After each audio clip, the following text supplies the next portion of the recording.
So today's hearing has provided a target-rich environment of examples of funding allocations that, while perhaps they were intended for worthy causes, in my opinion, they raise serious questions about our priorities and where our focus truly lies.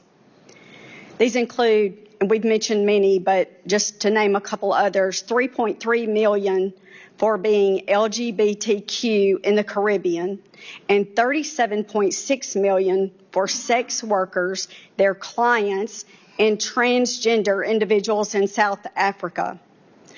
While I acknowledge the complex global changes USAID seeks to address, we must ask a fundamental question.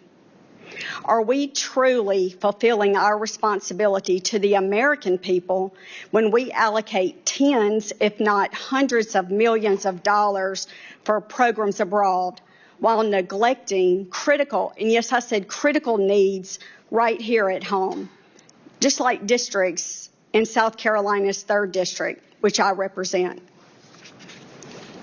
I struggle to explain to veterans in Newberry County who's fighting to find a job why our resources are directed overseas to programs that don't enhance our national security instead of supporting his career prospects.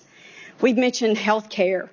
I watched a veteran with his face in his hands sobbing because he couldn't get health care needs met. We've talked about the mental health needs that he couldn't get met.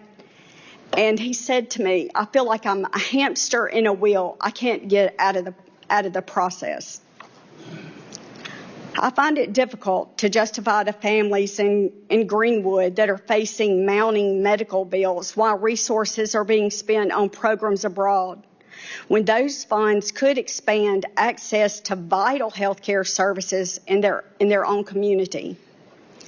I question how we can prioritize funding initiatives overseas, when we have cybersecurity vulnerabilities in Anderson County that threaten local businesses and critical infrastructure.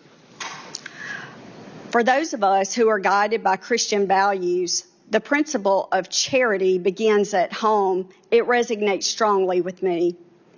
While we are called to care for all of God's children, there is also a natural and an understandable inclination to prioritize the needs of our immediate community, our fellow citizens, and those within our own nation. Let me be very clear. This is not about abandoning our global responsibilities. It's about investing in the very foundation of our nation, our communities, our families, and our future.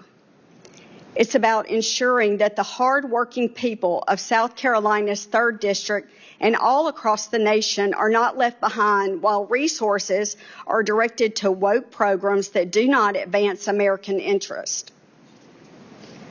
So my question to our witnesses is very simple.